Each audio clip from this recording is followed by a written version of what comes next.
अस्सलाम वालेकुम। जय हिंद, वंदे मातरम। मेरे प्यारे भाइयों और बहनों, कल हम लोगों ने विकास के बारे में जो है कि पढ़ा था। आज हम वृद्धि के बारे में पढ़ेंगे। वृद्धि जो है मनुष्य के जीवन में होने वाला एक स्वाभाविक एवं प्रगतिशील परिवर्तन है। क्या वृद्धि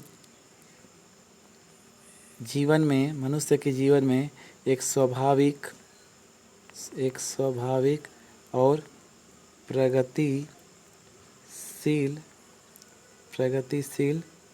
होने वाला परिवर्तन है, जिस पर कि शिक्षण प्रक्रिया का कोई भी प्रभाव नहीं पड़ता है। जिस पर शिक्षण का कोई भी प्रभाव नहीं पड़ता है। ठीक है, तो दोस्तों जान लीजिए कि वृद्धि वह है जो स्वाभाविक होने वाले मनुष्य के शरीर में एक परिवर्तन है, जो कि यह कुछ समय तक ही चलता है और कुछ समय के बाद जाकर यह जो है रुक जाता है। ठीक है ना। तो आइए वृद्धि की विशेषता यहीं जल्दी से देख लेते हैं। भाइयों बहनों, वृद्धि की विशेषता में जान लीजिए कि वृद्धि जो है एक मात्रात्मक पहलू है। वृद्धि एक मात्रात्मक पहलू होती है। ठीक है, और वृद्धि का संबंध शारीरिक एवं मानसिक परिपक्वता से है। अर्थात कहने का मतलब ये है कि जैसे आप कोई बच्चा 5 साल का है तो इतना बड़ा हुआ, ठीक है, 10 साल का है तो इतना होगा, 15 साल का है तो इतना हो जाएगा। तो इस प्रकार से एक समय ऐसा आता है जब जाके यहीं पर बालक का विकास मतलब बालक की वृद्धि रुक जाती है और उसकी लंबाई यहाँ पर यहाँ तक सीमित हो जाती है। अब जो है कि नहीं बढ़ता है। तो यही होती है क्या, वृद्धि। ठीक है ना। इसके बाद अगला पॉइंट हम लेते हैं कि वृद्धि जो है कि देखिए यहाँ दे भी दिया है कि वृद्धि एक निश्चित आयु के पश्चात रुक जाती है। वृद्धि में व्यक्तिगत भेद होता है। वृद्धि में जो है व्यक्तिगत भेद होता है। ठीक है, अब आइए यहीं पर हम देख लेते हैं कि वृद्धि और विकास में अंतर क्या है। इस जरा सा बड़ा कर लें कि वृद्धि और विकास में अंतर क्या होता है। तो आइए देख लेते हैं। वृद्धि और विकास में अंतर ये है कि वृद्धि आपकी शारीरिक होती है। अभी हमने कहा कि वृद्धि शारीरिक होती है। कैसे? क्योंकि वृद्धि का आप देखे होंगे जैसे किसी की लंबाई एक निश्चित उम्र तक जाने के बाद क्या होता है, वो रुक जाता है। अब जैसे मान लीजिए कि 18 साल या 20 साल तक उसकी लंबाई किसी बच्चे की बढ़ी, अब क्या उसके बाद बहुत 5 फुट का हो गया तो उसके ज़्यादा जाएगा नहीं जाता, या किसी का 5.5 हो, किसी का 6 हो। यानी कुल मिला के कहने का मतलब कि जितना उसका निर्धारित है पहले से कि इसकी लंबाई इतनी बढ़नी है प्रकृति द्वारा, उसके बाद जाके वो वृद्धि रुक जाती है। ठीक है, जबकि विकास को यदि देखा जाए तो विकास आपका शारीरिक और मानसिक दोनों होता है। ठीक, और विकास आप जान लीजिए कि विकास आपका यह जो है सतत चलने वाली प्रक्रिया है। अर्थात कहने का मतलब ये जीवन पर्यंत चलता रहता है। जैसे कहने का मतलब कि बच्चे का विकास, मानसिक विकास की यदि बात करें तो मानसिक विकास जैसे बचपन में रहेगा तो उसका बुद्धि कुछ छोटा होगा, दिन प्रतिदिन वो नया नया ज्ञान अर्जित करता जाएगा। जैसे मान लीजिए कहने का मतलब कि आज बच्चे ने क बनाना सीख लिया, आज वो जान गया कि क ऐसे बनता है। क मतलब होता है क्या, कबूतर। वो कबूतर को देख के जान जाएगा कि क इस प्रकार का बनता है। ठीक है, अगले दिन वो जान जाएगा ख, अगले दिन जान जाएगा आपका ग। तो इस प्रकार से दिन प्रतिदिन उसका क्या हो रहा है, मानसिक विकास हो रहा है। तो कहने का मतलब कि विकास जो है बालक के गर्भ में आने के बाद से लेके मृत्यु पर्यंत तक हम जिंदगी भर यानी कह लें कि यह जो है चलता रहता है। ठीक है ना। अगला पॉइंट है कि वृद्धि जो है यह मापनीय होती है। अर्थात वृद्धि को हम माप सकते हैं। जैसे आप लंबाई ले लीजिए किसी की, तो लंबाई को हम माप लेंगे। और जैसे मान लीजिए कि कोई वयस्क आदमी है, हाँ, 165 उसकी सेंटीमीटर लंबाई है, तो अब जो है कि वयस्क की लंबाई बढ़नी नहीं है, अब वो 165 ही रहेगा लाइफ टाइम तक। ठीक है ना। इसके बाद यदि देखा जाए कि विकास के बारे में, तो विकास को मापा नहीं जा सकता, जबकि वृद्धि को क्या मापा जा सकता है। कहने का मतलब ये है कि विकास आप जानते हैं कि दिन प्रतिदिन बढ़ता रहता है, यानी जीवन पर्यंत यह जो है चलता रहता है, इसलिए इसका विकास मापा नहीं जा सकता। सपोज दैट आप अपने को देखिए कि आप जब बचपनावस्था में थे, किशोरावस्था में, बचपनावस्था में जब थे या बाल्यावस्था में, तो उस समय आपका ज्ञान कुछ और रहा होगा। किशोरावस्था में आए होंगे तो कुछ और आया होगा।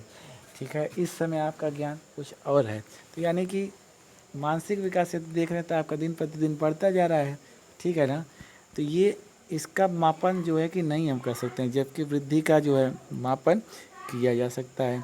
अगला पॉइंट है वृद्धि, यह मात्रात्मक रूप से दर्शाया जा सकता है। मतलब कि वृद्धि को हम मात्रात्मक रूप से हम दर्शा सकते हैं। जैसे कहने का मतलब कि जैसे ये आपका डायग्राम बन जाए, अब देखें तो वृद्धि का जैसे मात्रात्मक रूप से आज इतनी वृद्धि है, कल इतनी है, आज इतनी है, इसको डायग्राम रूप से हम लोग नाप सकते हैं। जबकि विकास में देखें तो इसे गुणात्मक रूप से ही दर्शाया जा सकता है, ठीक है। गुणात्मक रूप से ही इसे हम लोग दर्शा सकते हैं। ओके। अगला चीज़ कि वृद्धि जो है यह दिशाहीन होती है। वृद्धि जो है दिशाहीन होती है, अर्थात मतलब इसकी कोई दिशा निश्चित नहीं होती है, जबकि विकास की दिशा निश्चित होती है, ठीक है। अगला लास्ट पॉइंट कि वृद्धि जो है यह निश्चित आयु तक चलने वाली प्रक्रिया। मैंने पहले ही कहा जैसे किसी की लंबाई को ही ले लें तो यह एक निश्चित उम्र या आयु तक चलती है, उसके बाद रुक जाती है। जबकि विकास जो है जीवन पर्यंत चलने वाली प्रक्रिया, ये हमें आपसे पहले ही पॉइंट बता दिए हैं, ठीक है ना। इसके बाद अगला पॉइंट हम देखते हैं। अगला पॉइंट है दोस्तों कि विकास की अवस्थाएं। विकास की अवस्थाएं, विकास की जनरली 5 अवस्थाएं मानी गई हैं। कितना? विकास की सामान्यतः 5 अवस्थाएं मानी गई हैं। पहली अवस्था होती है क्या? गर्भाधान अवस्था यानी गर्भावस्था। जो गर्भावस्था कब से होती है? गर्भावस्था आपकी गर्भाधान से लेकर जन्म तक की होती है, ठीक है। गर्भावस्था या गर्भाधान अवस्था कह लें, गर्भाधान से लेकर जन्म तक की अवस्था को गर्भाधान अवस्था तक कहा जाता है। ये जो आपका होता है यह 0 टू 9 मंथ तक लगभग मानी जाती है, ठीक है। अगला पॉइंट दिया हुआ है, अगला पॉइंट दोस्तों दे रहा है क्या?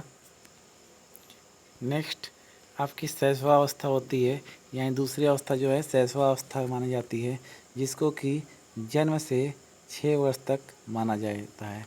शैशवावस्था आपका जन्म से जो है 6 वर्ष तक की होती है, ठीक है। अगली है आपकी क्या? बाल्यावस्था, जो कि 6 से 12 वर्ष तक माना जाता है। बाल्यावस्था को आपका 6 से 12 वर्ष तक माना जाता है, ठीक है दोस्तों।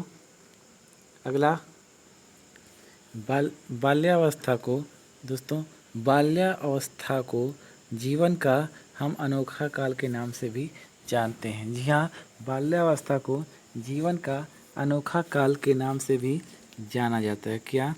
जीवन का अनोखा काल, ठीक है ना।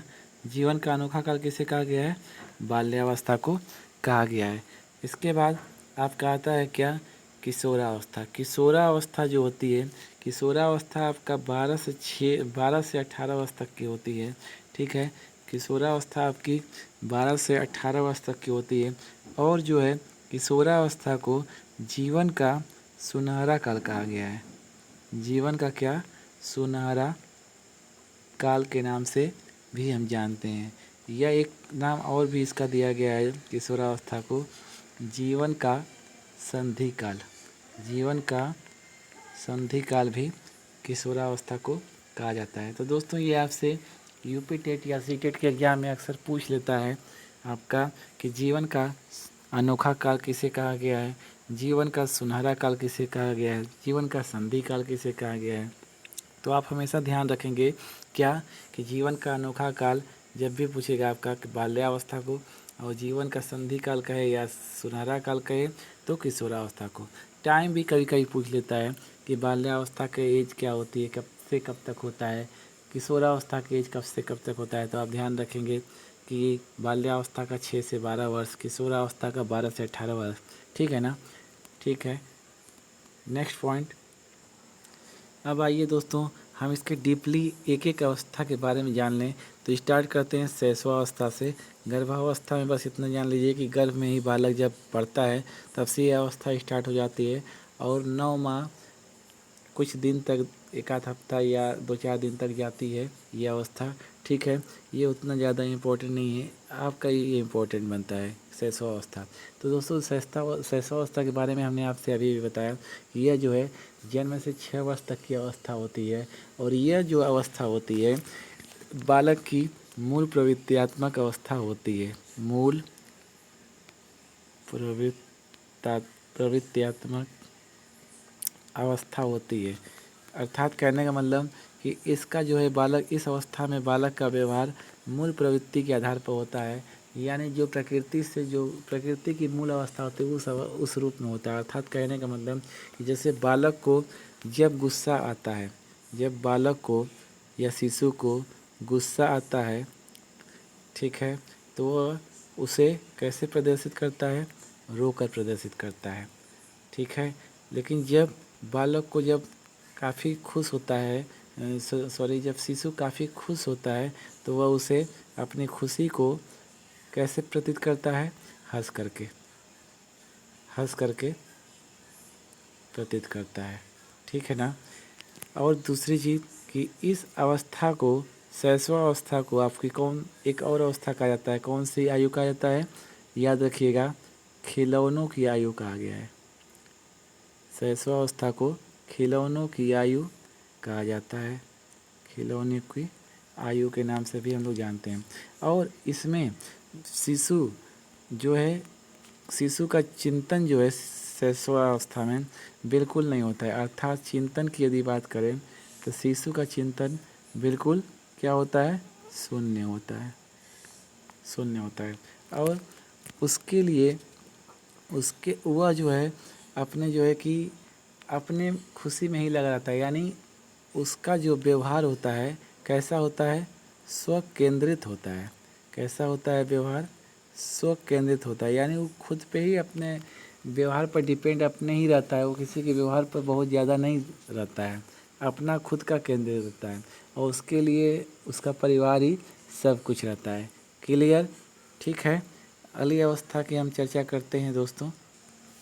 अगला पॉइंट है क्या, जो है शैशवावस्था की विशेषताएं। क्या शैशवावस्था की विशेषता क्या क्या है, आइए इसे हम जल्दी से देख लेते हैं।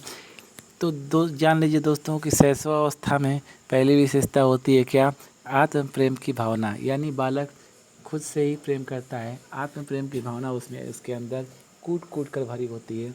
वह जो है कि खुद से ही प्रेम करता है, यानी उसके अंदर आत्म प्रेम की भावना होती है, ठीक है ना। अगला चीज़ बताता है इसमें कि वह पर निर्भरता की इसमें विशेषता होती है, पर निर्भरता होती है। पर निर्भरता अर्थात कहने का मतलब कि वह दूसरों पर ही निर्भर रहता है, आश्रित रहता है, यानी अपना कोई भी काम खुद से नहीं कर पाता। अगला चीज़ कि उसके अंदर नैतिकता का अभाव रहता है। बालक के अंदर किसका अभाव रहता है, नैतिकता का अभाव रहता है। ये जान लीजिए, इसकी अगली विशेषता है नैतिकता का अभाव। अर्थात कहने का मतलब कि उसके जीवन में उसके लिए सही क्या है, गलत क्या है, उसका उसे कोई भी चीज़ पता नहीं रहता है। सही क्या है, गलत क्या है, उसका उसे अंदाज़ा नहीं रहता है, ठीक है। और इस अवस्था में शारीरिक और मानसिक विकास